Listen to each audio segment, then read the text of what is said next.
Welcome to my YouTube channel. आप सबको नमस्ते, प्रणाम, नमो बुद्धाय, जय भीम। तो रक्षाबंधन में एक बहन अपने भाई को राखी बांधती है किस चाह से, ताकि भाई सुरक्षा करे, भाई का मदद मिले और भाई भी आशीर्वाद करता है बहन को। पर ज़रा सोचिए, अगर भाई ही अपनी बहन का सबसे बड़ा शत्रु बन जाएगा तो, अगर कोई भाई ही अपने बहन को सबसे ज़्यादा कष्ट देने लगेगा तो ये तो बिल्कुल ही इंसानियत के खिलाफ होगा ना, खिलाफ होगा। देखिए, बौद्ध धर्म में भी भाई बहन का एक बड़ा रिश्ता है, बड़ा रिश्ता है। तो वास्तव में ये भाई बहन का रिश्ता असली में कोई धर्म का नहीं है, कोई जाति का नहीं है। भाई बहन का जो रिश्ता है वो रिश्ता मानवता है। भाई बहन का जो रिश्ता है वो रिश्ता इंसानियत का है, कोई धर्म का नहीं, कोई जाति का नहीं, कोई देश का नहीं है, कोई देश का नहीं है। पर अभी भारत में देखेंगे तो रक्षाबंधन का एक त्यौहार है। थोड़ा सा उसका हिस्ट्री छोटा सा बता देते हैं। थोड़ा सा लोग मनाते हैं बहुत खुशी से, बहन बहुत खुशी से भाई के लिए राखी तैयार करती है। अगर भाई बहुत दूर है तो छुट्टी लेकर के जा कर के राखी बांधती है। तो रक्षाबंधन की शुरुआत कैसे हुई? आप लोगों ने सुना होगा कि बहुत पहले जब कोई एक रानी थी, उसके राज्य पर संकट आया था, तो उसने एक सूत, एक धागा भेजी थे हुमायूं नाम का एक राजा को, अपने भाई के रूप में मान करके, और कहती कि मेरी रक्षा कीजिए। वो हुमायूं राजा उस धागा के मिलने के पश्चात वो सोचता है वो मुझे अपना भाई मानती है, इसलिए मैं उसकी सहायता करूंगा। अभी सोचिए, वो मुस्लिम है वो राजा, ये हिंदू रानी थी, राजकुमार रानी थी, पर वहाँ पर देखिए धर्म का कुछ नहीं हुआ। उसने देखा वो मुझे अपना भाई मान रही है और उसने एक सूत भेजा है, रक्षा मांगी है। वो अपनी सेना लेकर के आता है और इसकी राज्य की रक्षा करता है। तो उसी के पश्चात से यही मुख्य स्टोरी माना जाता है। उसी के बाद से पूरे भारत में रक्षाबंधन मनाया जाता है। पर रक्षाबंधन का त्यौहार गलत नहीं है, एक सुंदर त्यौहार है। एक भाई बहन का एक अनोखा रिश्ता झलकता है वहाँ पर, एक भाई बहन का प्यार छिपा होता है। कभी कभी भाई बहन बहुत दूर होते हैं, वही दूर उसी त्यौहार के कारण आपस में मिलते हैं।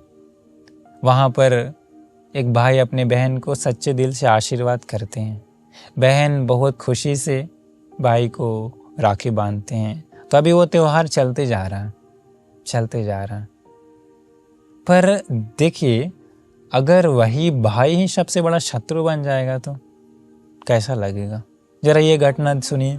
देखिए, आपका दिल दहल उठेगा ये घटना सुनने के बाद कि अरे, कोई ऐसा भाई अपनी बहन के लिए कैसे कर सकता, कैसे कर सकता।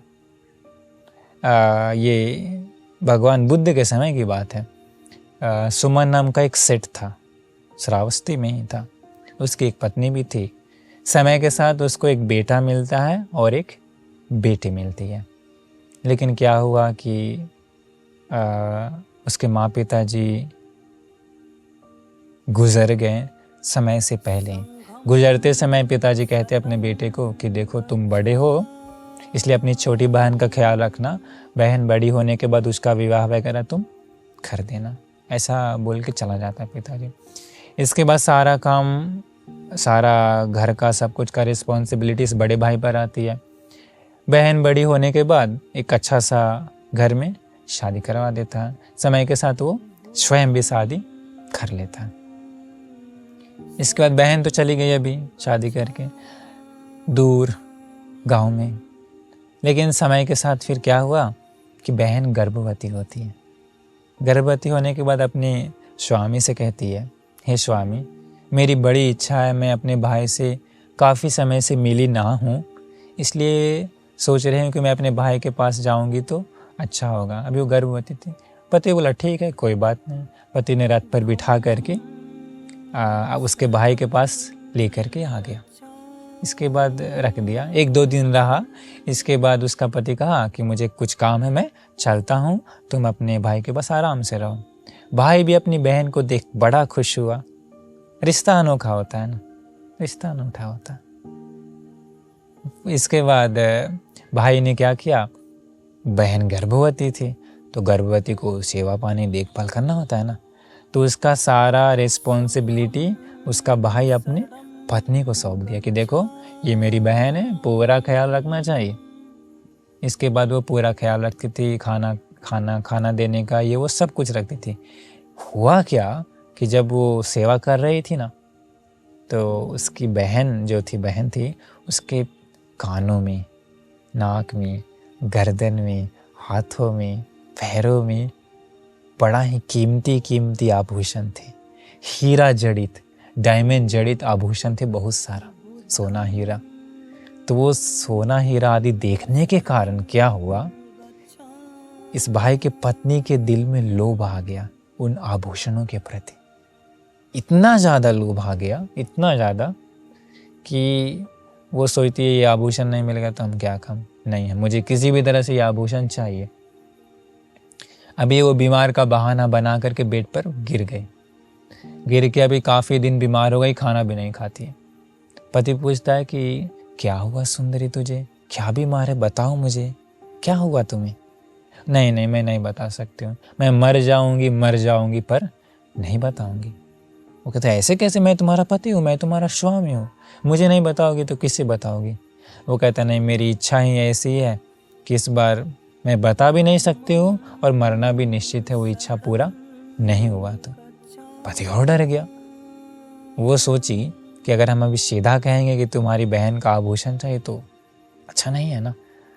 वो पति बहुत पूछता, बहुत प्रेशर देता कि तुम बताओ, नहीं तो फिर ऐसे नहीं चलेगा, कुछ भी हो तुम बताओ, मेरी प्राण भी मांगोगी तो मैं दे दूंगा, ऐसा वो कहता। पत्नी कहती ऐसा है, मेरे मन में एक बड़ी तीव्र इच्छा आई है। कभी कभी आप लोग सुने होंगे जो गर्भवती होते हैं उन लोगों को खट्टा खाने का ऐसा अलग अलग इच्छा आता है। वो कहती मुझे ऐसी इच्छा आई है आपकी बहन का अंदर का मांस खाने का, जो कलेजा है उस कलेजे को खाने का मुझे मन है बना करके। वही इच्छा मेरी, अगर वो इच्छा पूरी नहीं हुई तो मैं मर जाऊंगा। वो कहता है अरे पगली ऐसा कैसे करेंगे, वो मेरी बहन है, दुनिया क्या कहेगा? वो कहती है वही तो मैंने कहा था ना, मैं नहीं बताऊंगी, मैं मर जाऊंगी, मेरी इच्छा पूरी नहीं होगी।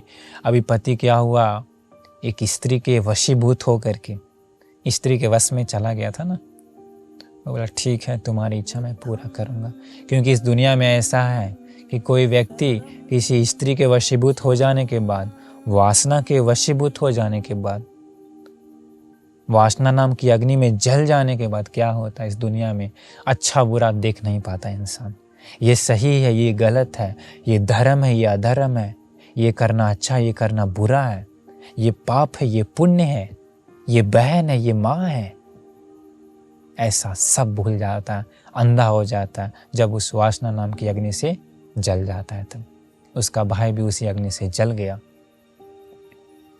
बहन को कहता है बहन हमारे माँ बाप का उधार है, कर्जा है, उन लोग से पैसा वापस लेना है, लेकिन हम दोनों जाएंगे तभी वो वापस देगा पैसा, इसलिए हम लोग दोनों चलते हैं। वो कहती है अरे भैया इतना बड़ा गर्भ उठा के मैं कैसे जाऊंगी? कहते कोई दिक्कत नहीं बहना, रथ में तैयार कर लेता हूँ, रथ पर चलेंगे बैठ कर के। बोला ठीक है। वो दोनों निकल दिए, जंगल के रास्ते से जा रहे थे। जंगल के रास्ते में गया, बीच घने जंगल में एक बड़ा सा बरगद का पेड़ था, उसी पेड़ के करीब जा कर के रथ को रोक दिया। बहन डर गई, भैया यहाँ पर क्यों रोके? बहन भैया, कोई भैया नहीं। अभी सोचिए जिसे राखी बांधते हैं रक्षा के लिए, जब वही भाई ऐसा हो जाएगा तब क्या करेंगे?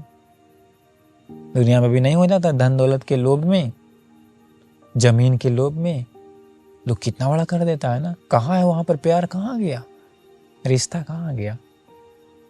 तो वो क्या किया, उसका भैया क्या किया, बालों को जैसे पकड़ के खींच करके रथ से खींच के उतारा, मारने लगा। वो बोलता है हे भैया ये आपको क्या हो गया, मुझे मत मारिए, मुझे मत मारिए। पर पूरा मारने पर पूरा मार रहा, हाथ से, पैर से, डंडा से पूरा मार रहा। वो बहुत क्षमा मांग रही है पर कोई सुनवाई नहीं। उसी दर्द के बीच में गर्भ का दर्द भी शुरू हो गया। पीटते पीटते ही उसका उसी समय बच्चे का भी जन्म हो गया।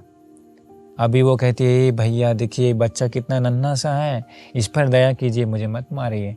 पर वो मारना रोका नहीं। सोचिए कैसा पापी होगा उसका भाई, कैसा नीच होगा, कैसे दया नहीं आया होगा, कैसे उसका कलेजा पिघला नहीं होगा, कैसे उसके हाथ नहीं टूट गए होंगे। वैसे अपनी बहन को वैसे मारते समय दया की भीख मांगने के बावजूद भी लगातार कैसा जल गया वो वासना नाम की अग्नि से। अपनी पत्नी पर कैसा वो फ्लट हो गया कि अपनी बहन को मारने पर तुल गया। अभी और मार रहा है। बहन पूरा भीख मांग रही है पर कोई सुनवाई नहीं। अचानक से उस बहन को याद आता है एक बात। क्या याद आता है पता? जब वो उसकी बहन और पति अपने भाई के घर पर आ रहे थे, उससे पहले वो लोग भगवान बुद्ध से मिले थे। भगवान बुद्ध से मिलने के बाद भगवान बुद्ध ज्ञान बताए थे। ज्ञान बताने के पश्चात वो त्रिशरण में गई थी, वो उपासिका, वो बहन।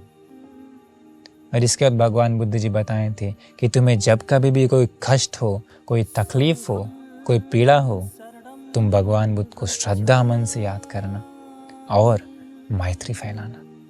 उसको तुरंत वही बात याद आ गई कि अभी मुझे बचाने वाला कोई नहीं है। ऐसा है तो मैं भगवान बुद्ध को याद करती हूँ। ऐसा करके भगवान बुद्ध को याद करना शुरू कर दी, आंखें बंद करके। और इतना जो मारा, इतना जो पीटा, जो मारने पर तुला है, बच्चे का जन्म हो गया फिर भी मार रहा। वैसे क्रूर पापी भाई को भी मैत्री करने लगे सच्चे दिल से।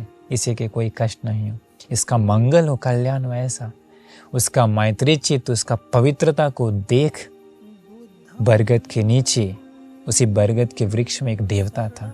क्योंकि याद रखिए, देवताओं कहीं भी हो सकते हैं इस दुनिया में, कोई भी वृक्ष में हो सकता है, हम लोगों को पता नहीं। उस बरगद का वृक्ष का देवता देखा कि अरे ये नारी, ये स्त्री कितनी गुणवान है, इतना मैत्री चित्त फैला रहे, स्नेह फैला रहे उस भाई पर जो मार रहा है। ऐसे नारी का रक्षा मैं नहीं किया तो देवगणों की सभा में मेरी निंदा होगी, मुझे बचाना चाहिए। देखिए मैत्री चित्त से देवताओं की मदद करता। वो देवता क्या किया, उसका जो बहन थी ना, उसके पति का रूप धारण करके उधर से आया, आ करके पूरा डांटा धमका, ए तू क्या कर रहा है करके उसको भगा दिया। उसका भाई को भगा करके बोला डरो नहीं, मैं आ गया हूँ। बच्चे को भी ले लिया, रथ पे बिठाया और चला गया श्रावस्ती। जा करके एक जहाँ नॉर्मल जो हॉल होता है ना, पब्लिक जिसको कहीं भी रुक सकता है, जो धर्मशाला जैसा छोटा सा, वैसा छोटा सा हॉल में जो पब्लिक के लिए होता है, वहाँ रख करके बोला सुंदरी रुको, मैं थोड़ा सा काम से आता हूँ। ऐसा करके देवता बाहर आया, देवता था ना, गायब हो गया, चला गया। इसके बाद फिर उसका पति उधर से काम से ही जाते समय उसके बीच में आवाज़ आई, बच्चे का नन्हा सा रो रहा है कोई। अंदर आके देखा पत्नी है। बोला अरे तुझे तो मैं वहाँ छोड़कर आया था, यहाँ कैसे? वो कहती है स्वामी आप हैं तो मुझे लेकर के आया जब मेरा भाई मार रहा था। ये क्या, मैंने नहीं आया। पत्नी ने पूरा घटना बताई। पति कहा मैं तो उधर था काम पर। पत्नी समझ गई कि जरूर कोई देवताओं का मदद उपकार होगा।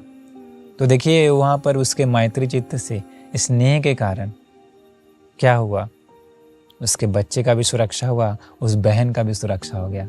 लेकिन सोचिए अगर अभी के युग में ऐसा हो गया तो क्या करेंगे, क्या करेंगे?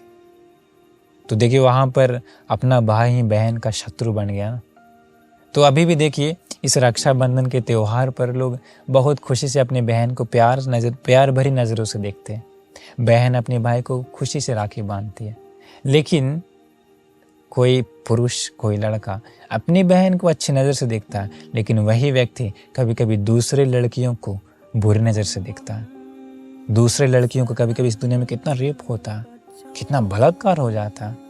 अगर इस दुनिया की हर लड़की को, हर स्त्री को बहन की नज़रों से देख लिया तो इस दुनिया का कितना सारा बलात्कार रुक जाएगा। सोचिए ज़रा, कोई अगर आपकी बहन के साथ कोई वैसा गलत करता है तो कितना क्रोध आता है। अगर वैसे ही आप किसी और स्त्री के साथ करते हैं तो कितना गलत होगा ना। ऐसा है तो पूरे दुनिया के हर स्त्री को अपना बहन के रूप में देखिए। बहन के रूप में वो कितना सुंदर रिश्ता होगा, कितना सुंदर रिश्ता होगा। दुनिया में कितनी सारी दिक्कतें दूर हो जाएगी। वो वहाँ पर बंधन, स्नेह कितना सुंदर हो जाएगा। लगाओ, हर एक स्त्री पुरुषों को अपना भाई की नज़र से देखेगी तो कभी भी इस दुनिया में जो बलात्कार है, रेप है, वो सब रुक जाएगा ना। इसलिए रक्षाबंधन का त्यौहार बड़ा ही सुंदर है। इसलिए सुंदर त्यौहार पर बहन राखी बांधती है, बहन आशीर्वाद देता है। कितना सुंदर वो है।